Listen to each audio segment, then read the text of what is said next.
இந்த சாதிகள் இல்லாத ஒரு சமூகமாக தமிழ் சமூகம் இருந்தால் நன்றாக இருக்கும். ஆனால் இன்றைக்கு நம்முடைய சமூகத்திலே இந்த சாதி அதனுடைய அடிப்படையிலே பிரிவுகள், அந்த அடிப்படையிலே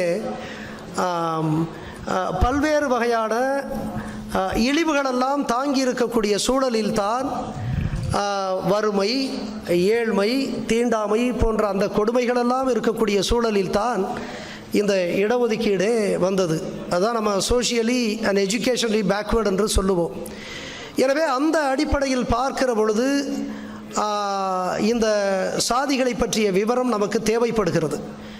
காரணம், இந்த பின்தங்கி இருக்கக்கூடிய சமூக அளவிலே, கல்வி அளவிலே அவர்கள் பின்தங்கி இருக்கக்கூடிய அந்த மக்களை மற்ற மக்களுக்கு இணையாக கொண்டு வருவதற்கு ஒரு கருவியாக இந்த இடஒதுக்கீடு பார்க்கப்படுகிறது.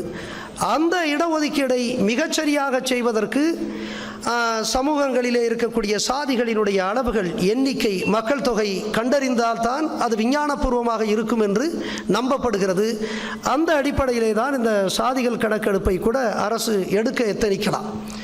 மற்றபடி இந்த சாதிகள் அடிப்படையிலே நம்முடைய சமூகத்தில் ஏற்பட்டு இருக்கக்கூடிய இந்த இழிவு, இந்த வறுமை, இந்த பின்தங்கிய நிலையெல்லாம் மாற்றப்படக்கூடிய ஒரு சூழல் இருந்தால் அது மிகுந்த மகிழ்ச்சியாக இருக்கக்கூடிய ஒரு சூழல். எல்லா சாதிகளுமே ஒன்று, சாதிகள் இல்லாத நிலையை நோக்கி நடைபோடுவதற்கு இவையெல்லாம் தேவை என்று நாங்கள் கருதுகிறோம்.